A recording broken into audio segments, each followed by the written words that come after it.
জয় জয় কৃষ্ণ কৃপাময়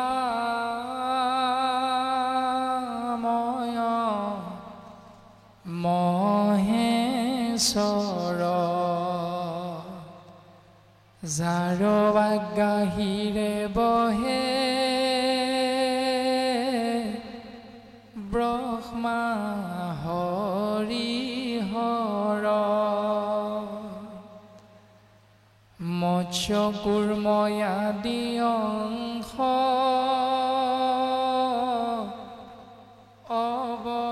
অৱতাৰ যাৰ ঈশ্বৰ কৃষ্ণ ককুতি কোটি নমস্কাৰ নমো নমো মধুমূৰ ৰিপু মহাহৰি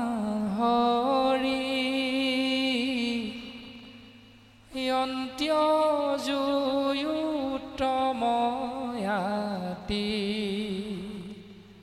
হুবৈ জাকস্মৰি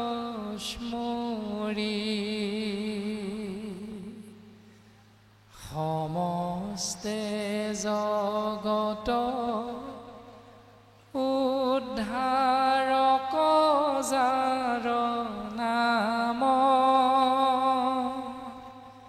হেনয় কৃষ্ণক কৰো সহস্ৰ প্ৰণাম হে ৰাম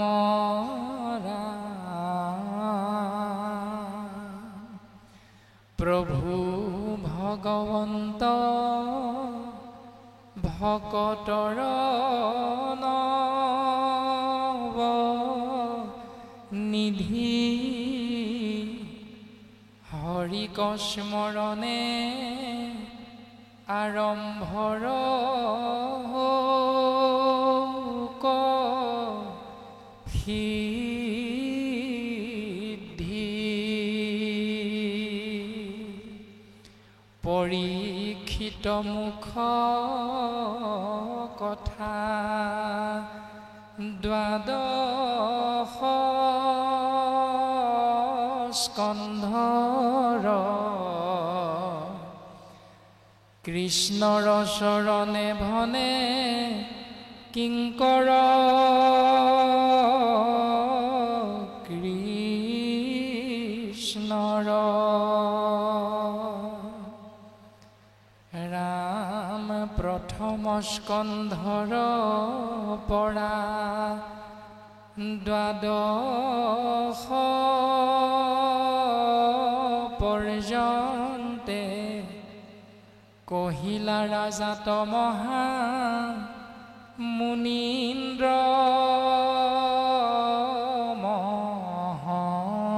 মহন্তে সংক্ষেপ কৰিয়া উদ্ধাৰিয়া তাৰ সাৰ শংকৰে ৰচিলা কৃষ্ণ চৰিত্ৰ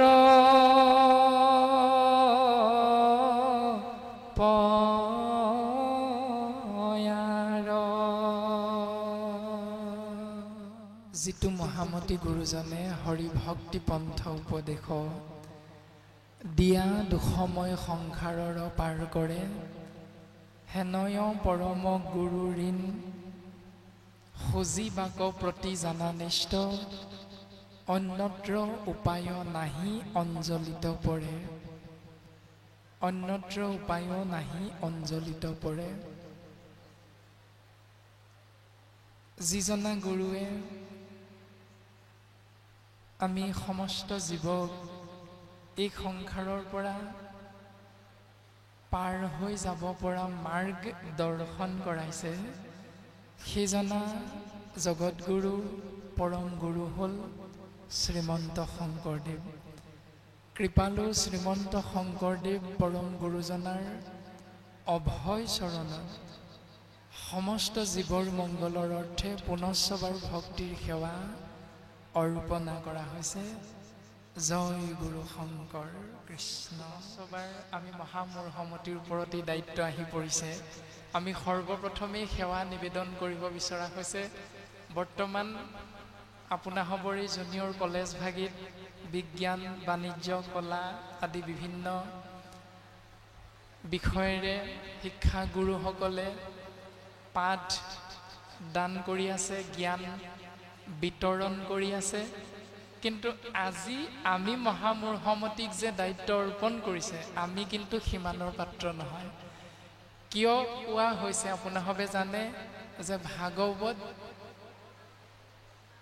বক্তা হিচাপে নৈমিষ ক্ষেত্ৰত ২৮,০০০ ঋষিমুনিৰ আগত যিজনে দায়িত্ব পালন কৰিছিল বক্তা হিচাপে, সেইজনা আছিল উগ্ৰশ্ৰৱাসুত। আৰু সেই উগ্ৰশ্ৰৱাসুতে সুন্দৰভাৱে নিজৰ ভাৱনা প্ৰকাশ কৰিছিল ২৮,০০০ ঋষিমুনিৰ আগত যিসকল পৰম বৈষ্ণৱ আছিল, যিসকল বেদশাস্ত্ৰত পাৰ্গত আছিল, আৰু আজিও আপোনাসব সমস্ত জনা অধ্যয়ন পুষ্ট হৈ আছে। আপোনাসব জ্ঞানৰ প্ৰতীক স্বৰূপ। আৰু যি উগ্ৰশ্ৰৱাসুত তেৰাৰ মুখ পদ্মখন্তে প্ৰকাশ কৰিছে তেওঁ নিজৰে পৰিচয়। অ আমি হে নয় কুলীন আছিল মনত। মহামানী উগ্ৰশ্ৰৱাসুতে প্ৰকাশ কৰিছে যে সেই জ্ঞানজ্যেষ্ঠ ঋষিমুনিসকল তোমৰা হবে যি মহান দায়িত্ব আমাক অৰ্পণ কৰিছে, আমি সিমানৰ পাত্ৰ নহয়, আমি অকুলীন। কিন্তু তোমৰা হবে যে আমাক কৃষ্ণ কথা ক'বলৈ দায়িত্ব অৰ্পণ কৰিলা, আমাক নিৰ্বাচন কৰিলা। আমি আজি বুজি পালোঁ, আমি যদিও অকুলীন বুলি ভাবিছিলোঁ আমাৰো এটা কুল আছে। আমি যদিও ভাবিছিলোঁ আমাৰ কোনো জাত নাই, কিন্তু আজি আমি বুজি পালোঁ আমাৰ এটা জাত আছে। ঠিক তেনেকৈ যদি আমি চিন্তা কৰোঁ তেতিয়াহ'লে এইখন হ'ল মহাবিদ্যালয়। কিন্তু আমি মহামূৰ্হমতি মহাবিদ্যালয়ত মাত্ৰ নাম ভাগি লগোৱাহে হৈছিল, তাৰ পাছৰ পৰ্যায়খিনি কিন্তু আগবাঢ়িব পৰা নগ'ল। কিয় আগবাঢ়িব পৰা নগ'ল সেয়া আপোনাসবৰ আগত প্ৰকাশ নকৰিলেও হয়তো আমি হ'ব বুলি ভবা হৈছে। গতিকে আমি সৰ্বপ্ৰথমেই সেৱা নিবেদন কৰা হৈছে যে যি মহান দায়িত্ব অৰ্পণ কৰিছে আমাৰ ওপৰত, আমি সিমানৰ পাত্ৰ নহয়। তথাপিতো গুৰুজনাৰ সিদ্ধান্ত যে আজ্ঞা পৰে ভক্তি, আজ্ঞা নহ'লে কাৰ শক্তি। আপোনাসব মহামহন্ত স্বৰূপ, আপোনাসবৰ সেই মহান আজ্ঞা আশীৰ্বাদ হিচাপে শিৰোগত কৰি আমি দায়িত্ব পালনৰ বাবে আগবাঢ়িব বিচৰা হৈছে। যি ভুল কুটি ৰৈ যাব আপোনাসবে আমাক ক্ষমা দিব। কৃষ্ণ কৃষ্ণ যাব বিচৰা হৈছে যে আমাৰ এটা স্বাভাৱিক ধাৰণা আছে, ভাগৱত মানে এখন কিতাপ। এনেকুৱা এটাই ৯৫% ব্যক্তিৰ মনত ধাৰণা থাকে। ভাগৱত মানে এখন কিতাপ বা এখন গ্ৰন্থ বা এভাগী শাস্ত্ৰ হয় নে নহয়, তাক যদি আমি চিন্তা কৰোঁ সৰ্বপ্ৰথমেই বুজি পাম ভা গ উ আৰু দন্তীয় ত ভাগৱত। শব্দ ব্ৰহ্মই আমাক কেনেধৰণে বুজাব বিচাৰিছে, কি বুজাব বিচাৰিছে, কিহৰ ওপৰত দৰ্শন কৰাব বিচাৰিছে, যদি চিন্তা কৰোঁ তেতিয়াহ'লে আমি উত্তৰ পাম। ভা শব্দই বুজাইছে ভাবুকং গেৱং, গ শব্দই বুজাইছে জ্ঞানম উদ্ভৱম, উ শব্দই বুজাইছে বৈষ্ণৱী জ্ঞানম, ত শব্দই প্ৰকাশ কৰিছে তত্ত্ব দৰ্শনম। আমি যে প্ৰত্যেকজনাই পিতৃ শিৰৰ পৰা ৰসৰূপে মাতৃগৰ্ভত প্ৰৱেশ কৰি ১০ মাহ ১০ দিন মাতৃগৰ্ভত থাকি এই সংসাৰত আমি প্ৰত্যেকেই 24টি তত্ত্বৰে গঠিত এটি শৰীৰ লৈ এই সংসাৰত প্ৰৱেশ কৰোঁ আৰু এই সংসাৰত প্ৰৱেশ কৰাৰ লগে লগে আমাৰ যাত্ৰা আৰম্ভ হয়, যাক আমি সমস্ত জনাই জীৱন নামেৰে আখ্যা দিওঁ বা জীৱন নামেৰে আমি সকলোৱে বুজি পাওঁ। অৰ্থাৎ জন্মৰ পৰা মৃত্যু পৰ্যন্ত সেই মাজৰ সময়খিনিকে কোৱা হয় জীৱন। আৰু সেই জীৱনটোত আমি বহু ঘাত প্ৰতিঘাতৰ মাজেৰে প্ৰত্যেকেই আমি পাৰ কৰিব লগা হয়, আগবাঢ়ি আহিব লগা হয়। আৰু ভা শব্দ ব্ৰহ্মই সেই কথাখিনিকে বুজাবলৈ বিচাৰিছে যে ভা ভাবুকং গেৱং, অৰ্থাৎ সেই জীৱ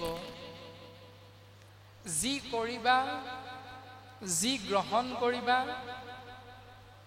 প্ৰত্যেকটো কথা ভাবিবলৈ চেষ্টা কৰিবা। যদি একো নাভাবা তেতিয়াহ'লে এই সংসাৰত তুমি জ্ঞানৰ অধিকাৰী কেতিয়াও হ'ব নোৱাৰা। সেইকাৰণে ভাগৱতৰ ভা শব্দ ব্ৰহ্মই প্ৰকাশ কৰিছে ভাবুকং গেৱং, প্ৰত্যেকটো কথা। আমি বিদ্যালয়খনলৈ কিয় আহিলোঁ, কিয় যাম, আমি এই সংসাৰখনলৈ ক'ৰ পৰা আহিলোঁ, পুনশ্চ আমি এই সংসাৰ এৰি এই শৰীৰটো এৰি থৈ আত্মা তত্ত্ব কলৈ গুচি যাব, সেই প্ৰত্যেকটো কথা আমি ভাবিব লাগিব। আৰু ভা শব্দ ব্ৰহ্মই সেই কথাটোকে আমাক প্ৰকাশ কৰিছে ভাবুকং গেৱং। গ বৰ্ণই প্ৰকাশ কৰিছে জ্ঞানম উদ্ভৱম। যদি তুমি ভাবা তেতিয়াহ'লে প্ৰত্যেকটো ভাৱনাতে তোমাৰ জ্ঞান লাভ হ'ব। আৰু সেই জ্ঞানক গুৰুজন বস্তুৱে নিৰ্দিষ্ট এটা মাত্ৰা দিলে, সেই মাত্ৰাটো হ'ল বৈষ্ণৱী জ্ঞান, অৰ্থাৎ ঈশ্বৰক চিনি পাব পাৰিবা। ঈশ্বৰক চিনি পোৱাৰ ব্যৱস্থাটো আমি পাছে পৰে অকণমান আলোচনা আগবঢ়াম। আমি প্ৰাৰম্ভণিতে মাত্ৰ কথাকেইটি আগবঢ়োৱা হৈছে, অৰ্থাৎ চুই যাব বিচৰা হৈছে। ৱ বৰ্ণটোৱে প্ৰকাশ কৰিছে যে বৈষ্ণৱী জ্ঞান, অৰ্থাৎ জ্ঞানৰ এটা নিৰ্দিষ্ট মাত্ৰা প্ৰদান কৰিলে যে ঈশ্বৰক চিনি পাবা। আৰু দন্তীয় ত শব্দ ব্ৰহ্মই প্ৰকাশ কৰিলে তত্ত্ব দৰ্শনম। ক'ৰ পৰা আহিলোঁ, কলৈ যাম, এই সংসাৰখনত আমি মনুষ্য হিচাপে কৰিব লগা কৰ্ম, কৰ্তব্য, ধৰ্ম, কৃষ্টি, সংস্কৃতি আদি প্ৰত্যেকটো কথা আমি সুন্দৰভাৱে চিন্তা কৰি সুন্দৰ মনৰ অধিকাৰী হৈ এই সংসাৰৰ পৰা আমি যাম কেনেকৈ আৰু এই সংসাৰলৈ আমি আহিছিলোঁ কেনেকৈ, এই পৰম সত্যৰ অন্বেষণ আমি প্ৰত্যেকেই কৰাটো দন্তীয় তই আমাক সুন্দৰভাৱে দৰ্শন দিছে। জ্ঞান, বিজ্ঞান, তদংগ আৰু ৰহস্য, এই চাৰিটা শ্লোকত সৃষ্টিকৰ প্ৰজাপতি ব্ৰহ্মাৰ হাতত সৰ্বশক্তিমান ঈশ্বৰ পুৰুষ ভগৱন্ত কৃষ্ণদেৱে এই ভাগৱত শাস্ত্ৰৰূপে অৰ্পণ কৰিছে। অৰ্থাৎ এই ভাগৱত শাস্ত্ৰ, শাস্ত্ৰ শব্দটোৰ অৰ্থ যদি আমি চিন্তা কৰোঁ, শাস ধাতু আৰু ত্ৰম হ'ল প্ৰত্যয় সমান শাস্ত্ৰ। আৰু ভাগৱতকে ধৰি 4 বেদ, 14 শাস্ত্ৰ, 18 ভাগী পুৰাণ আছে। আৰু এই সমস্তৰ ভিতৰত ভাগৱতকেই উত্তম শাস্ত্ৰ হিচাপে চিহ্নিত কৰা হৈছে। এতিয়া শাস্ত্ৰ শব্দটোৰ অৰ্থ হ'ল সেয়া যে শাস ধাতু ত্ৰম মানে হ'ল প্ৰত্যয়। এতিয়া শাস্ত্ৰত আছে কি, ইয়াৰ বিষয়ে যদি আমি চিন্তা কৰোঁ তেতিয়াহ'লে উত্তৰটো পাম এটা অৰ্থতে যে জীৱই 24টি তত্ত্বৰে গঠিত শৰীৰটোৰ ভিতৰত সোমাই লৈ পঞ্চ কৰ্মেন্দ্ৰিয় যোগ পঞ্চ জ্ঞানেন্দ্ৰিয় সমান 10 ইন্দ্ৰিয়, যোগ 10 প্ৰাণ সমান 20, যোগ মন চিত্ত, বুদ্ধি আৰু অহংকাৰ, মনৰ 4টা ৰূপ। এক হ'ল মন, তাৰে বাকী 3টা ৰূপ হ'ল বুদ্ধি, অহংকাৰ আৰু চিত্ত সমান 24টা তত্ত্ব। এই 24টা তত্ত্বৰে গঠিত শৰীৰটোত থকা আসুৰিক স্বভাৱবিলাকক যাৰ দ্বাৰা নিয়ন্ত্ৰণ কৰিব পাৰিম, সেই সমস্ত জ্ঞান য'ত লিপিবদ্ধ হৈ আছে তাকে এক অৰ্থত কোৱা হয় শাস্ত্ৰ। আৰু আজি উদ্যোক্তা মণ্ডলী তথা শিক্ষাগুৰুসকলে এবছৰৰ মূৰত 365 দিনৰ মূৰত এক সুন্দৰ অনুষ্ঠান আয়োজন কৰিছে, যে আমাৰ ছাত্ৰ ছাত্ৰীসকলে যিখিনি বেয়া গুণ আমাৰ শৰীৰটোৰ লগত যোগ হৈ আছে, সেই বেয়া গুণখিনি আমি আঁতৰ কৰিব পৰা নিয়ম নীতি প্ৰণালীবদ্ধভাৱে সুন্দৰকৈ এই শাস্ত্ৰবিলাকত লিপিবদ্ধ হৈ আছে। আৰু তাৰ ভিতৰত উত্তম ভাগী হ'ল মহাভাগৱত। আৰু সেই মহাভাগৱতে আজি আমি সমস্তজনে আশ্ৰয় কৰিবলৈ আগবঢ়া হৈছে। আৰু আগবাঢ়ি সৰ্বপ্ৰথম ভাগৱতৰ মংগলাচৰণ এক শব্দ ব্ৰহ্ম গুৰুজনাই সংযোজন কৰি আমি সমস্ত জনা জীৱক জ্ঞান প্ৰদান কৰিব বিচাৰিছে, এইটো যে মংগল যোগ আচৰণ সমান মংগলাচৰণ। আমি যিহেতু প্ৰত্যেকে মংগল বিচাৰিছোঁ, প্ৰত্যেকৰ ভিতৰত প্ৰথম মংগল বিচৰা ব্যক্তিসকল হ'ল পিতৃ মাতৃ। পিতৃ মাতৃয়ে নিজৰ সন্তানটোক মংগল বিচাৰি এখন বিদ্যালয়ত নাম লগাই দিয়ে।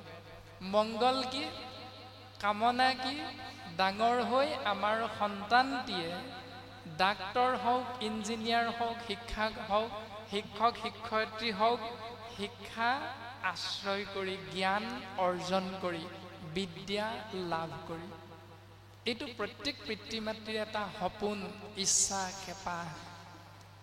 কিন্তু সেই ইচ্ছা, হেঁপাহ, সপোনক পূৰণ কৰিবৰ বাবে মংগল বিচাৰি আজিৰ পৰা হয়তো 30 বছৰমান আগত বিদ্যালয়ত নামভৰ্তি কৰিবলৈ পিতৃ মাতৃয়ে যেতিয়া লৈ যায়, তেতিয়া হাতত দুখিলা পাণ, এটা তামোল অৰ্থাৎ এযোৰ গুৱা পাণ লৈ যায়, আৰু লগত খৰাহী বা পাচি এটা, বুট মগু কেইটামান লৈ যায়। সেইটো হ'ল নাম লগোৱাৰ ব্যৱস্থা আজিৰ পৰা 30 বছৰমান আগত। কিন্তু সময়ৰ পৰিৱৰ্তন, যুগৰ পৰিৱৰ্তন, আজি তাৰ মূল্য কিমান? একেবাৰে ন্যূনতম 10,000 টকা। কোনোবা এখন বিদ্যালয়ত জ্ঞান লাভৰ বাবে আমি 10,000 টকা নহ'লে নামটো লগাব নোৱাৰোঁ, অৰ্থাৎ আমি শিক্ষা কিনিব লগা হয়। কিন্তু আমি সকলোৱে এটা কথা হয়তো বুজি পাওঁ যে পৃথিৱীত একেবাৰে 1 টকাও 5 পইচাও নিদিয়াকৈ পোৱা এটা বস্তু আছে। সেই বস্তুটোৰ নাম হ'ল উপদেশ। উপদেশ এনে এটা বস্তু যিটো বস্তু 5 পইচা নিদিয়াকৈ পাই যায়, আৰু সেইকাৰণে আমি সেই উপদেশটো পালন কৰিবলৈ বেয়া পাওঁ। আমি টান পাওঁ, বেয়া পাওঁ উপদেশটো সেইকাৰণে, কাৰণ তাক আমি মূল্য দিব নালাগে, এনেই পাই যাওঁ। কিন্তু আজি আমি জ্ঞান লাভৰ বাবে বিদ্যালয়ত নাম লগাবলৈ যাওঁতে 1000 টকা খৰচ কৰিব লগা হয়, আৰু 1000 টকাৰ বিনিময়ত আমি শিক্ষা জ্ঞান লাভ কৰিবলৈ আমি প্ৰত্যেকেই চেষ্টা কৰোঁ।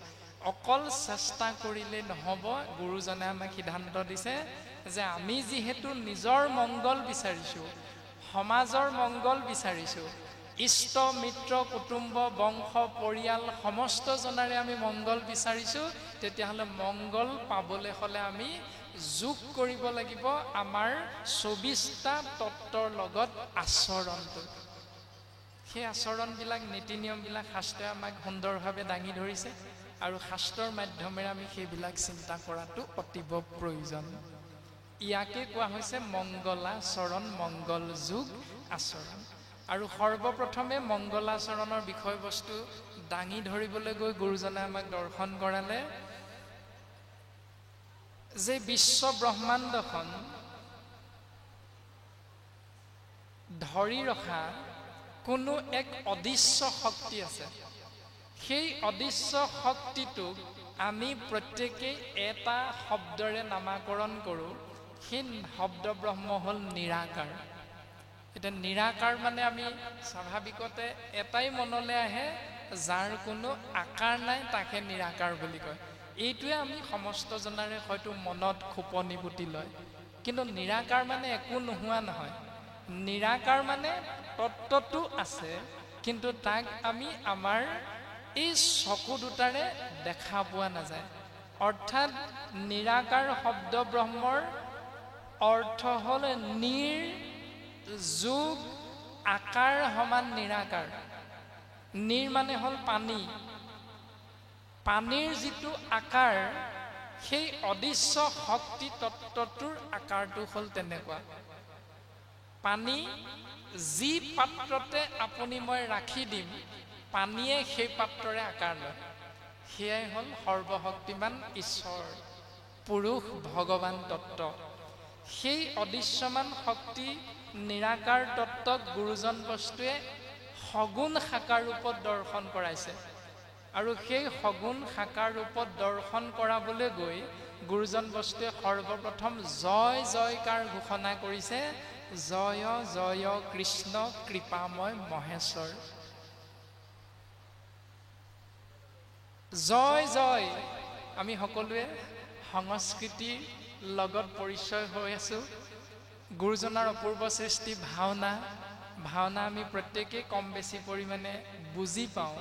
সেই ভাওনাত আমি যেতিয়া কোনোবা এজন অসুৰৰ প্ৰৱেশ হয়, তেতিয়া আমি প্ৰত্যেকেই দৰ্শন পাওঁ যুদ্ধৰ প্ৰাক মুহূৰ্তত প্ৰত্যেক ৰাজ্যৰে পালি পহৰীয়াসকলে, প্ৰজাসকলে জয়ধ্বনি দিয়ে। যদি অসুৰৰ দৌল হয়, তেতিয়া অসুৰৰ পাৰ্টিটোৱে দৌলটোৱে জয়ধ্বনি কৰে কি বুলি? জয় জয় হিৰণ্যকশিপুৰৰ জয়।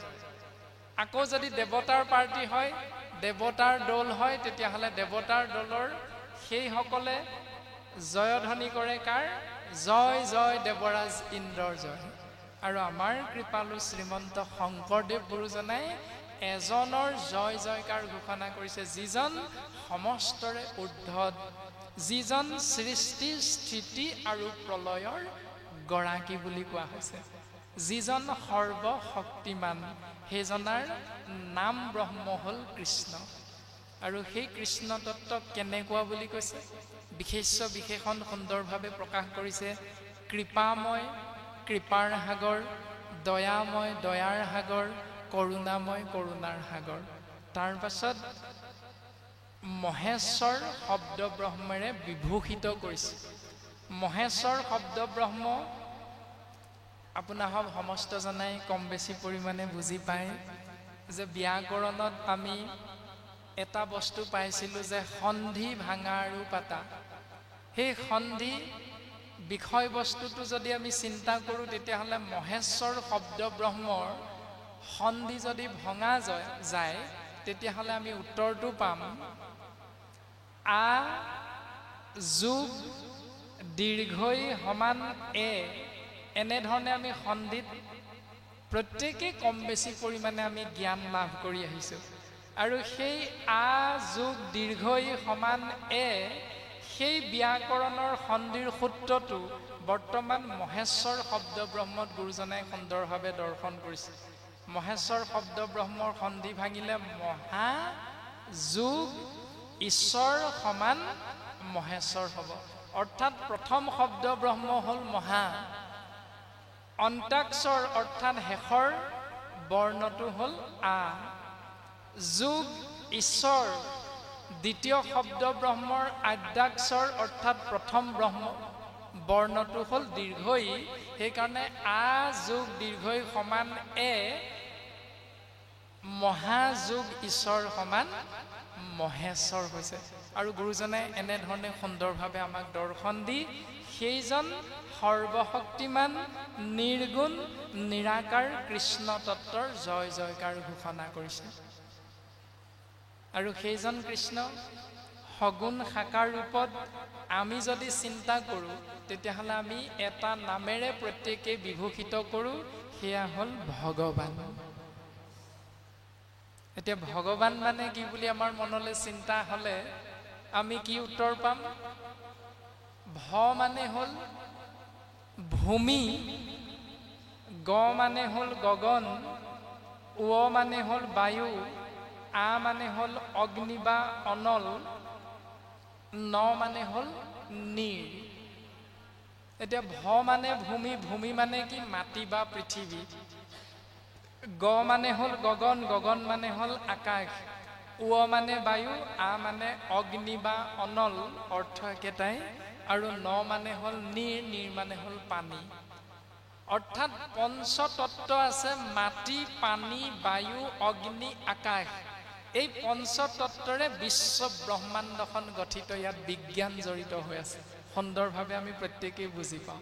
আৰু সেই পঞ্চতত্ত্ব যি সৰ্বশক্তিমান তত্ত্বই সৃজন কৰিছে, পালন কৰিছে আৰু সময়ত সংহাৰ কৰিব, সেই সৰ্বশক্তিমান তত্ত্বৰ নামেই হ'ল ভগৱান। আৰু আমাৰ ভগৱানজনৰ নামটো গুৰুজনাই ক'লে কৃষ্ণ। আৰু আমাৰ কৃষ্ণ ভগৱানজনৰ দৰ্শনটো যদি চিন্তা কৰোঁ, ৰামায়ণ মহাভাৰত আদিকে ধৰি গীতা, ভাগৱত, পুৰাণ, 14 শাস্ত্ৰ আদি সমস্তৰ জৰিয়তে আমি চিন্তা কৰিলে উত্তৰ পাম, আমাৰ ভগৱানজন কেনেকুৱা, নাম হ'ল কৃষ্ণ, আৰু তেওঁৰ চৰিত্ৰটো কেনেকুৱা। আমাৰ ভগৱান কৃষ্ণ তেনেকুৱা, কেনেকুৱা? 100 বাৰ গালি পৰাৰ পাছতো শিশুপালক একো নকৰাকৈ সহ্য কৰি থাকিব পৰা দৰ্শনটো ভগৱানে আমি সমস্ত জীৱক দিছে। 100 বাৰ গালি পাৰিছে শিশুপালে, তথাপিতো ভগৱন্ত কৃষ্ণই ধৈৰ্য ধৰি সাহসেৰে ৰৈ আছে। কিন্তু 101 বাৰ যেতিয়া হৈ গ'ল, তেতিয়াই শিশুপালৰ অৰ্থাৎ দুষ্টৰ দমন হৈছে। গতিকে আমাকো শাস্ত্ৰৰ মাধ্যমেৰে গুৰুজনাই ভগৱান কৃষ্ণ তত্ত্বৰ সেই দৰ্শনটো আশ্ৰয় কৰিবলৈ আমাক উপদেশটো প্ৰদান কৰিছে। 2 নম্বৰতে আমাৰ ভগৱান কৃষ্ণ তত্ত্বত তেনেকুৱা বুলি কৈছে যে মাৰাত্মক অস্ত্ৰ আজি বিজ্ঞানে যিমান উদ্ভাৱন কৰিছে, আপোনাৰভাৱে জানে যে হিৰোশ্বিমা আৰু নাগাচাকিত যি এটম বোম পৰিছিল আজিৰ পৰা কিমান বছৰ আগত, য'ত আজিলৈকে হয়তো সেউজীয়া ঘাঁহ এডালো গজি উঠা নাই, এনে মাৰাত্মক অস্ত্ৰতকৈও বহুগুণে ওপৰত ভগৱন্ত পুৰুষই হাতত লৈ ফুৰে। সেই অস্ত্ৰৰ নাম কি? সুদৰ্শন চক্ৰ। তেনে এক সুদৰ্শন চক্ৰ ঘাতক অস্ত্ৰ হাতত থকাৰ পাছতো 100 বাৰলৈকে কিন্তু সহ্য কৰি আছে শিশুপালৰ গালি। গতিকে আমি ভগৱান কৃষ্ণ তত্ত্বৰ যি চাৰিত্ৰিক বৈশিষ্ট্য, সেই চাৰিত্ৰিক বৈশিষ্ট্য আমি প্ৰত্যেকেই আশ্ৰয় কৰিবলৈ চেষ্টা কৰাটো অতীৱ প্ৰয়োজন। 3 নম্বৰতে ইমান এক ঘাতক অস্ত্ৰ, মুহূৰ্ততে সমস্ত বিশ্ব ব্ৰহ্মাণ্ড ধ্বংস কৰিব পৰা এনে এক ঘাতক অস্ত্ৰ থকাৰ পাছতো ভগৱন্ত পুৰুষে হাতত সদায় কি লৈ ফুৰে? আপোনাৰভাৱে জানে যে ভগৱন্ত পুৰুষে হাতত সদায় লৈ ফুৰে কেৱল বাঁহীটো লৈ ফুৰে। আপোনাৰভাৱে দেখিছে, কেৱল বাঁহীটো লৈ ফুৰে। তাৰ দ্বাৰা আমাক দৰ্শন কৰাইছে যে দুষ্টক ভগৱন্তই দমন কৰিবৰ বাবে এটা আঙুলিয়ে যথেষ্ট, কিন্তু ভকতৰ মনোবাঞ্ছা পূৰণৰ বাবে ভগৱন্ত পুৰুষে 10টি আঙুলি সদায় ব্যৱহাৰ কৰে, এটা বাঁহী লৈ ফুৰে। আমাৰ ভগৱান ইমানেই কৃপাময়, ইমানেই কৃপালু, ইমানেই কৃপাৰ সাগৰ, ইমানেই দয়াৰ সাগৰ, ইমানেই কৰোণাময়, ইমানেই কৰোণাৰ সাগৰ।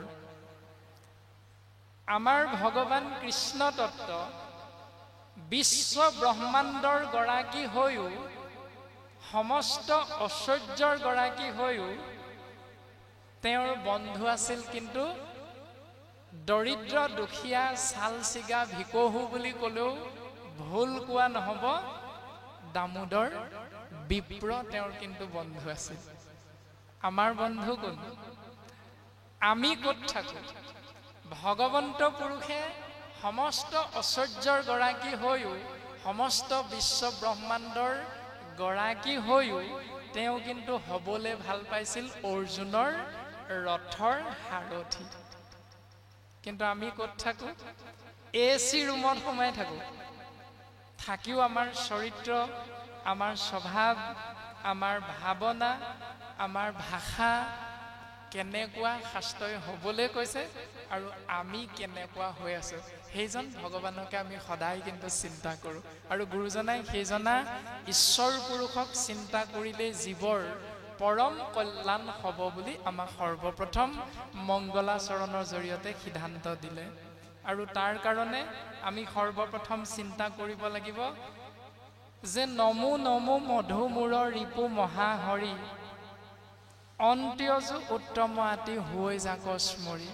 ইয়াৰ দ্বাৰা আমাক সিদ্ধান্ত দিলে সেইজন মহাহৰিৰ চৰণ কমলত সদা সৰ্বদা সেই জীৱ সেৱা নিবেদন কৰা, যিজনাৰ চৰণত সেৱা নিবেদন কৰিলে অন্ত্যজু উত্তম আতি হৈ যাক স্মৰি। অৰ্থাৎ ধনী দুখীয়া, উচ্চ নিচ, শিক্ষিত অশিক্ষিত, শিক্ষক ছাত্ৰ, ব্ৰাহ্মণ ক্ষত্ৰিয় বৈশ্য শূদ্ৰ, কোনো কথা নাই। প্ৰত্যেক জীৱই সেইজন ভগৱন্তৰ চৰণলৈ আহিলে কল্যাণ হ'ব বুলি গুৰুজনাই সিদ্ধান্ত দিছে। এই বুলি নাই কোৱা যে ধুতি পঞ্জাবী পিন্ধি নামঘৰত গৈ কৃষ্ণ বুলি ক'লেহে জীৱৰ কল্যাণ হ'ব, বিদ্যালয়ত আহি কৃষ্ণ বুলি ক'লে তোমাৰ কল্যাণ নহ'ব, এনে কোনো দৰ্শন গুৰুজনাই নাই দিয়া। কিন্তু আমাৰ এনেকুৱা কিছুমান দৰ্শনে সমাজখন চানি ধৰাৰ বাবে হয়তো আমাৰ ছাত্ৰ ছাত্ৰীসকলে বা উঠি অহা প্ৰজন্মই আমি এই আধ্যাত্মিক চিন্তাৰ মাজলৈ যাবৰ বাবে আমি টান পাওঁ। আধ্যাত্মিক শব্দৰ অৰ্থ আপোনাৰভাৱে জানে, অধি যোগ আত্মা যোগ স্মিক প্ৰত্যয় হ'ল আধ্যাত্মিক। সেই ব্যৱস্থাটোলৈ যাবৰ বাবে আমি অকণমান টান পাওঁ। সেইকাৰণে কাৰণ আমাৰ সমাজখনত কুসংস্কাৰে বৰ্তমানো বিৰাজ কৰি আছে। সেইকাৰণে হয়তো আমাৰ উঠি অহা যুৱকসকলে এই বিষয়বস্তুটোৰ মাজলৈ সোমাই যাবৰ বাবে অকণমান টান পায়। সুন্দৰভাৱে গুৰুজনাই সিদ্ধান্ত দিলে অন্ত্যজু উত্তম আতি হৈ যাক স্মৰি, যে ঈশ্বৰ কৃষ্ণক চিন্তা কৰা, তোমাৰ জাত কি, তোমাৰ কুল কি, তোমাৰ সম্প্ৰদায় কি, তোমাৰ বয়স কি, তোমাৰ বৃত্তি কি, তোমাৰ কৰ্ম কি, এইবিলাক ভক্তিয়ে কেতিয়াও মানি নলয়। ভক্তি কৰিবা, ঈশ্বৰৰ কৃপা লাভ কৰিব পাৰিবা। এই সিদ্ধান্তটো গুৰুজনাই সুন্দৰভাৱে দিছে। কিন্তু তাৰ কাৰণে আমাৰ নীতি নিয়ম কিছুমান পালন কৰিব লাগিব। যেনে আমাক এটা নিয়মৰ সিদ্ধান্ত দিলে, মৎস্য কুৰ্ম আদি অংশ অৱতাৰ যাৰ, ঈশ্বৰ কৃষ্ণক কোটি কোটি নমস্কাৰ। যে ঈশ্বৰ কৃষ্ণক কোটি কোটিবাৰ গুৰুজনাই সেৱা নিবেদন কৰিছে, যিজন ঈশ্বৰ কৃষ্ণই এই সংসাৰখনত জীৱৰ কল্যাণৰ বাবে ২৪ বাৰ অৱতাৰ ধাৰণ কৰিছে। অৰ্থাৎ বৈকুণ্ঠৰ পৰা ধৰাধামলৈ নামি আহিছে ২৪ বাৰ। তাৰে দৰ্শনটো দিছে মৎস্য, মৎস্য মানে হ'ল মাছ। মৎস্য ৰূপে অৱতাৰ ভৈলা প্ৰথমত, উদ্ধাৰিলা বেদ প্ৰভু প্ৰলয় জলত। অৰ্থাৎ মহাপ্ৰলয়ৰ সময়ত যেতিয়া সৃষ্টিৰ বিনাশ হৈছে, সেই মহাপ্ৰলয়ৰ সময়ত ভগৱন্ত পুৰুষে মৎস্যৰূপে অৱতাৰ ধাৰণ কৰি সত্যব্ৰত ৰাজাক মাৰ্গ দৰ্শন কৰাইছে। আৰু সেই মাৰ্গটো দৰ্শন কৰাইছে মৎস্যৰূপ ধাৰণ কৰি কোনে? ভগৱন্ত পুৰুষে। তেতিয়াহ'লে আমি চিন্তা কৰিব লাগিব, সেই মৎস্য ভগৱন্তৰে যদি অৱতাৰ হয়, তেতিয়াহ'লে আহাৰ হিচাপে আমি সেই মৎস্যক গ্ৰহণ কৰিব লাগে নে নালাগে? এই এটা নিয়ম আমাক সুন্দৰভাৱে দিলে। অৰ্থাৎ আমি শৰীৰটোৰ বাবে, শৰীৰটোত শক্তি প্ৰদানৰ বাবে আমি প্ৰত্যেকে আহাৰ গ্ৰহণ কৰিব লাগিব। কাৰণ আমাৰ এই পঞ্চভূতি শৰীৰটোত ৫টা কোষেৰে গঠিত। আপোনাৰভাৱে জানে, অন্নময় কোষ, মনোময় কোষ, প্ৰাণময় কোষ, বিজ্ঞানময় কোষ, অণ্ডময় কোষ। এই 5টা কোষেৰে আমাৰ শৰীৰটো গঠিত। গতিকে 5টা কোষৰ ভিতৰত সৰ্বপ্ৰথম শৰীৰটোক কোৱা হৈছে অন্নময় কোষ। এই শৰীৰটোক শক্তি প্ৰদান কৰিবৰ বাবে আমি সময়ে সময়ে 2-3 ঘণ্টাৰ মূৰত আমি কিবা এটা আহাৰ দিব লাগিব। কিন্তু সেই আহাৰটো কি আহাৰ হ'ব লাগিব তাৰ 3টা দৰ্শন দিলে। এক হ'ল সাত্বিক আহাৰ, 2 হ'ল ৰাজসিক আহাৰ, 3 হ'ল তামসিক আহাৰ। এতিয়া সেই 3টা আহাৰৰ ভিতৰত আমি সাত্বিক আহাৰ গ্ৰহণ কৰিবৰ বাবে শাস্ত্ৰই আমাক সৰ্বপ্ৰথমে দৰ্শনটো দিলে যে মৎস্য কুৰ্ম আদি অংশ অৱতাৰ যাৰ। কুৰ্ম মানে কাছ, কাছৰ ৰূপ ধৰি ভগৱন্ত পুৰুষে দেৱতা আৰু অসুৰবিলাকে যেতিয়া ক্ষীৰ সমুদ্ৰ মন্থন কৰিছিল, মন্দৰ পৰ্বতক আশ্ৰয় কৰি বাসুকীক জৰী হিচাপে লৈ, ভাওনাত আপোনালোকে সুন্দৰভাৱে দৰ্শন পাইছে।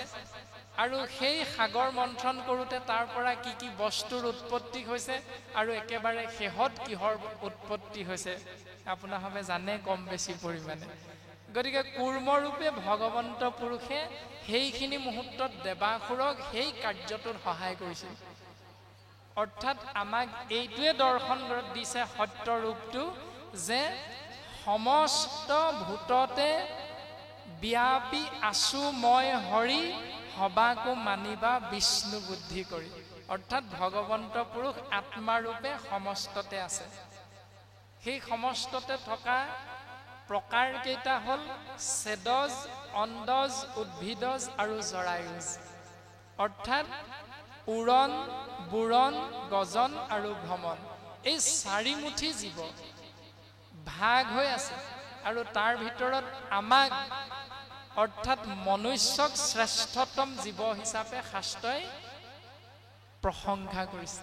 কাৰণ আমাৰ লগত বাকী 3 মুঠি জীৱতকৈ 2টা বস্তু বেছিকৈ আছে। সেই বস্তু 2টা হ'ল, 1 জ্ঞান, 2 হ'ল বিবেক। এই জ্ঞান আৰু বিবেকযুক্ত মনুষ্য শৰীৰধাৰী জীৱক শাস্ত্ৰই প্ৰশংসা কৰিছে বাকী 3 মুঠি জীৱতকৈ উত্তম জীৱ। এতিয়া আমি বিদ্যালয় বা মহাবিদ্যালয়ত আমি নাম লগাওঁ কিয়? এটাই উদ্দেশ্য, সেইটো হ'ল জ্ঞান অৰ্জন কৰা। আৰু ইয়াৰ পৰা আমি ওলাই যাম কি লৈ? বিদ্যালয় মহাবিদ্যালয় আমাৰ যেতিয়া শেষ হ'ব তেতিয়া আমি ইয়াৰ পৰা যেতিয়া গুচি যাম আমি কি লৈ ওলাই যাম? সেই লৈ যাব লগা বস্তুটো হ'ল সৎ কৰ্ম, সৎ চিন্তা। ঘৰৰ পৰা পিতৃ মাতৃ আমাক বিদ্যালয়লৈ পঠিয়াইছে জ্ঞান লাভৰ বাবে, আৰু আমি সেই জ্ঞানেৰে পৰিপুষ্ট হৈ বিবেকযুক্ত মনুষ্য হিচাপে আমি ওলাই যাম ইয়াৰ পৰা এটাই লক্ষ্য, এটাই উদ্দেশ্য, সেয়া হ'ল সৎ চিন্তা, সৎ ভাৱনা, সৎ কৰ্ম। আমি কি হ'ম এইটো পাছৰ কথা। আমি কোনোবা ডাক্তৰ হ'ম, কোনোবা ইঞ্জিনিয়াৰ হ'ম, কোনোবা শিক্ষক হ'ম, কোনোবা শিক্ষয়িত্ৰী হ'ম আদি বিভিন্ন ধৰণে, কোনোবা ৰাজনীতিক হ'ম, বিধায়ক MLA আদি বিভিন্ন ধৰণে আমি বৃত্তি গ্ৰহণ কৰিম। কিন্তু যিয়েই নহওক সেই কৰ্মটোত থাকিব লাগিব সততা, মনত থাকিব লাগিব সৎ চিন্তা, সৎ ভাৱনা। তেতিয়াহে আমাৰ জীৱৰ কল্যাণ হ'ব। ভাগৱত মানে এখন কিতাপ নহয়। গতিকে মানে ভাবুকং জ্ঞং, আমি ভাবিব লাগিব প্ৰত্যেকটো কথা, আৰু ভবাৰ লগে লগে আমাৰ জ্ঞান অৰ্জন হ'ব। আৰু সেই জ্ঞানেৰে পৰিপুষ্ট হৈ আমি পৃথিৱীৰ যিটো কোণলৈকে নাযাওঁ, পূব, পশ্চিম, উত্তৰ, দক্ষিণ, আপোন ভালেই জগত ভাল বুলি কোৱা হৈছে। যদি আপুনি নিজে ভাল হয় তেতিয়াহ'লে পৃথিৱীৰ যি কোণতে নাযাওক, পূব, পশ্চিম, উত্তৰ, দক্ষিণ যিফালেই আপুনি দৃষ্টি নিদিয়ক কিয়, প্ৰত্যেক কোণতে, প্ৰত্যেকটো দৰ্শনতে আপুনি প্ৰত্যেকজনকে ভাল মানুহ হিচাপে, ভাল জীৱ হিচাপে আমি প্ৰত্যেকেই দৰ্শন পাম। তাৰ এটা চিন্তা বা যে ভগৱন্ত পুৰুষে অৰ্থাৎ কৃষ্ণদেৱে দুৰ্যোধনক ক'লে যে তুমি যোৱাচোন দুৰ্যোধন, এজন ভাল মানুহ, ধাৰ্মিক মানুহ এজন তুমি বিচাৰি দিয়া। দুৰ্যোধনে গোটেই পৃথিৱী চলাত কৰি ঘূৰি আহি কৃষ্ণদেৱে ক'লে যে মই এজনো ভাল মানুহ বিচাৰি নাপালোঁ। কাৰণটো কি? কাৰণটো হ'ল দুৰ্যোধনৰ চাৰিত্ৰিক বৈশিষ্ট্যটো আছিল বেয়া। সেইকাৰণে তেওঁ পৃথিৱীৰ যি কোণলৈকে গ'ল, প্ৰত্যেকটো কোণত যাকে লগ পালে প্ৰত্যেকজনকে তেওঁ কেৱল বেয়া দেখিলে, কাৰণ তেওঁৰ নিজৰ চাৰিত্ৰিক বৈশিষ্ট্য বেয়া। দ্বিতীয়তে পঠিয়ালে যুধিষ্ঠিৰক, যে যুধিষ্ঠিৰ তুমি যোৱাচোন, এজন অধৰ্মী মানুহ আনি দিয়া। আৰু যুধিষ্ঠিৰে ঘূৰি আহি কৃষ্ণক ক'লে, বোলে প্ৰভু মই এজনো অধৰ্মী মানুহ দৰ্শন নাপালোঁ, লগ নাপালোঁ। কাৰণ যুধিষ্ঠিৰৰ চাৰিত্ৰিক বৈশিষ্ট্য আছিল ভাল, সৎ চিন্তা, সৎ ভাৱনা। আৰু সেইকাৰণে পৃথিৱীৰ যি কোণতে গ'ল, যাকেই লগ পালে প্ৰত্যেকজনকে তেওঁ ভাল মানুহ হিচাপে দৰ্শন পালে। গতিকে আমাৰো আপুনি আপোনাৰ বন্ধু, আপুনি আপোনাৰ শত্ৰু, আপোনাকে মাৰে, আপোনাকে কাটে। গতিকে আমি নিজেই নিজৰ বন্ধু বুলি শাস্ত্ৰই সিদ্ধান্ত দিছে। আমি নিজেই নিজৰ বন্ধু হ'ব পাৰোঁ, নিজেই নিজৰ মিত্ৰ হ'ব পাৰোঁ। মাত্ৰ মাৰ্গটো আমি শাস্ত্ৰৰ মাৰ্গটো আশ্ৰয় কৰিব লাগিব। আৰু মংগলাচৰণৰ দৰ্শনটো এনেকৈয়ে দিলে, প্ৰভু ভগৱন্ত ভকতৰ নৱনিধি, হৰিক স্মৰণে আৰম্ভৰ শৌক সিদ্ধি। যে ভগৱন্তক চিন্তা কৰাৰ লগে লগে প্ৰত্যেকটো কৰ্মৰে সফল পৰিসমাপ্তিও হয়। আৰম্ভণি যদি ভগৱন্তৰ নাম হয়, তেতিয়াহ'লে অনুষ্ঠানটোৰ সমাপ্তিটো সফল হয়। আৰু আজিও আমাৰ অনুষ্ঠানৰ আৰম্ভণি ঈশ্বৰৰ নাম হৈছে। আৰু ঈশ্বৰৰ নাম আপোনাক সমস্ত জনাই একেশ্বৰে প্ৰকাশ কৰিছিল। সৰ্বপ্ৰথম ব্ৰহ্মা আদি কৰি জীৱ যত, ৰাম ৰাম ৰাম ৰাম ৰাম, মায়া সজ্জা মাজে আশ্ৰয় ঘুমতি যায়। এইটো এটা প্ৰাৰ্থনা দৰ্শন দিছে মাধৱ গুৰুজনে নামঘোষা শাস্ত্ৰৰ জৰিয়তে। আমি সকলোৱে জানো যে আমাৰ অসমীয়াৰ যি সাহিত্যৰথী লক্ষ্মীনাথ বেজবৰুৱা, লক্ষ্মীনাথ বেজবৰুৱাদেৱে মাধৱ পুৰুষজনাই প্ৰণয়ন কৰা নামঘোষা শাস্ত্ৰৰ বিষয়ে সুন্দৰভাৱে এটি দৰ্শন দি থৈ গৈছে, যে নামঘোষা এনে এক উত্তম শাস্ত্ৰ, যাৰ সমানে সমানে ৰাখিব পৰা দ্বিতীয় ভাগ উত্তম শাস্ত্ৰ নাই। ইমান উত্তম শাস্ত্ৰ। আৰু সেই উত্তম শাস্ত্ৰ নামঘোষাৰ মূল ৰহস্য তত্ত্বটো কি? আমি অসমীয়া জাতি হিচাপে প্ৰত্যেকেই অনুধাৱন কৰিবলৈ চেষ্টা কৰাটো অতীৱ প্ৰয়োজন। নামঘোষাক যদি আমি বাদ দিওঁ আমাৰ জীৱনটোৰ পৰা, তেতিয়াহ'লে ভগৱানক কিবা এটা বিচাৰিব লাগে, আমি কোনো বিচৰাৰ মাধ্যমটো নাজানিম। মাধ্যমটো হ'ল কেৱল নামঘোষা। ভগৱন্তক কিবা এটা নালাগে বুলি ক'ব লাগে, মাধ্যম হ'ল কেৱল নামঘোষা। গতিকে নামঘোষা ইমান উত্তম শাস্ত্ৰ, যাক আশ্ৰয় নকৰিলে আমি ইজনে সিজনৰ লগত কথা পতাৰ মাধ্যমটোৱে আমি বুজি নাপাম। ইমান উত্তম শাস্ত্ৰ। জীৱাত্মাই পৰমাত্মাৰ লগত কথা পতাৰ একমাত্ৰ মাধ্যমটো হ'ল কেৱল নামঘোষা। গতিকে সেই নামঘোষাক যদি আমি বাদ দিওঁ, তেতিয়াহ'লে তেওঁতকৈ আৰু দুৰ্ভগীয়া দ্বিতীয় এজন নাই। আৰু সেই নামঘোষাই মাধৱ পুৰুষজনাই আমি সমস্ত জনাকে সুন্দৰভাৱে উপহাৰ দি থৈ গৈছে। তাৰ পাছত যদি আমি চিন্তা কৰোঁ যে আমি সকলোৱে এটা কথা কৈ থাকোঁ, আমি অসমীয়া। ভূপেন হাজৰিকাদেৱে গাইছে, আমি অসমীয়া নহওঁ দুখীয়া, কিহৰ দুখীয়া হ'ম। এতিয়া অসমীয়া শব্দটোৰ অৰ্থ কি? অসমীয়া শব্দৰ অৰ্থটো কি? আমি স্বাভাৱিকভাৱে চিন্তা কৰিলে উত্তৰ পাওঁ। অ মানে হ'ল অকামিলা, দন্তীয় স মানে হ'ল সৰুপা, আৰু মিয়া মানে হ'ল মিছলীয়া। এইটোৱে হ'ল অসমীয়া শব্দৰ অৰ্থটো। অ মানে অকামিলা, অৰ্থাৎ অসমীয়া বুলি কৈ থকা মানুহখিনি, অৰ্থাৎ আমি কোনো এটা কৰ্মতে মনটো সম্পূৰ্ণৰূপে নিদিওঁ। কেৱল নকৰিলে নহয় কাৰণেহে কৰোঁ। অকামিলা, কেৱল কামত আমি কৰ্মত আমি ফাঁকি দিয়াটোহে বুজি পাওঁ, চিনি পাওঁ। তাৰ পাছত দন্তীয়া স মানে সৰুপা, কেৱল আমি এলেহুৱা হৈ থাকি বেছি ভাল পাওঁ। 3 নম্বৰটো হ'ল মিয়া মানে মিছলীয়া, আমি কোনোদিন সঁচা কথাৰ আশ্ৰয় নলওঁ, কেৱল ফাঁকি দি দিহে আমি এই সংসাৰখনত চলি থাকিব বিচাৰোঁ। এতিয়া সেই অসমীয়া শব্দটোৰে যদি আমি চিন্তা কৰোঁ, তেতিয়াহ'লে সাম্প্ৰতিক সময়ত আমাৰ সমাজখন চিন্তা কৰিলে কি পাওঁ? আজি এটা বস্তু আমি মহাবিদ্যালয়ত বুজি পাম, সদৌ অসম ছাত্ৰ সন্থা বুলি এটা সংগঠন আছে। কিন্তু সেই সংগঠনটোতে আকৌ এটা সংগঠন জন্ম হৈছে, সদৌ অসম টাই আহোম ছাত্ৰ সন্থা। এনে ধৰণে বিভিন্ন সংগঠনৰ জন্ম হৈছে। তেতিয়াহ'লে অসমীয়া শব্দটোৰ অৰ্থটো কাক কম এতিয়া আমি? তাৰপাছত বাকীখিনিতো ক'বই নালাগে। আমি আহোম জনগোষ্ঠী, আমি বড়ো জনগোষ্ঠী, আমি মিচিং জনগোষ্ঠী আদি ধৰণে আমি কলিতা জনগোষ্ঠী আদি বিভিন্ন ধৰণে আমাৰ জনগোষ্ঠী হ'ল। কেৱল সন্মিলনৰ ওপৰত সন্মিলন। কিন্তু সেই সকলোখিনি একেলগ যেতিয়া হ'ব তাক আমি সন্মিলনৰ বিপৰীতে কি বুলি ক'ম? মহামিলন বুলি ক'ম। আৰু মহামিলন যিদিনাই হ'ব তেতিয়া সকলোকে একেলগে এটা শব্দেৰে বিভূষিত কৰা হ'ব, সেইটো হ'ল অসমীয়া। তেতিয়াহ'লে অসমীয়া এটা উপাধি নহয়, অসমীয়া এটা গোষ্ঠী নহয়, অসমীয়া এটা সংগঠন নহয়, প্ৰত্যেকে আমি বুজি পাওঁ। আৰু সেই অসমীয়া জাতিটো যি ঠাইত বৰ্তি আছো সেই ঠাইখনৰ নাম হ'ল অসম ভূমি। আৰু এই অসম ভূমি য'ত আছে সেই দেশখনৰ নাম হ'ল ভাৰতবৰ্ষ।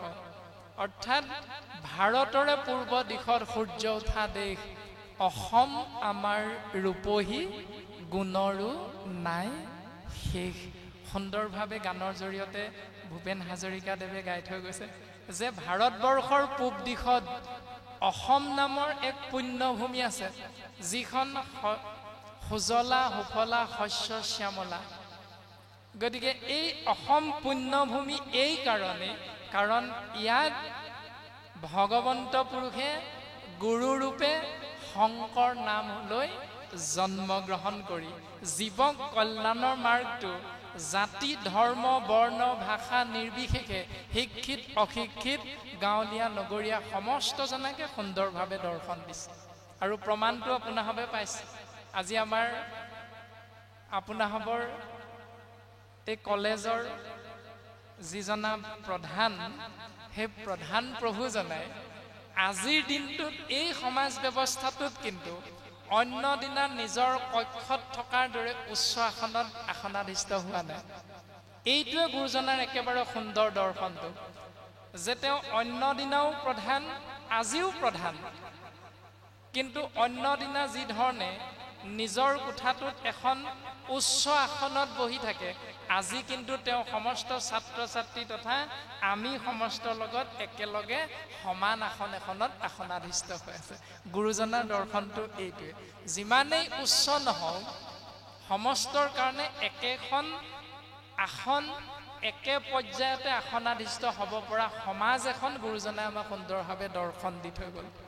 গতিকে ইয়াত বিজ্ঞান জড়িত হৈ আছে, জ্ঞান জড়িত হৈ আছে, আৰু সেই জ্ঞানক বিশেষভাৱে আমি লাভ কৰি বিশেষভাৱে তাক আমি পৰ্যালোচনাৰ মাধ্যমেৰে সমাজত আশ্ৰয় কৰিবলৈ আমি চেষ্টা কৰিব লাগিব, যাক বিজ্ঞান বুলি গুৰুজনাই আমাক দৰ্শন দিছে। মংগলাচৰণৰ বিষয়বস্তু ইমানেই।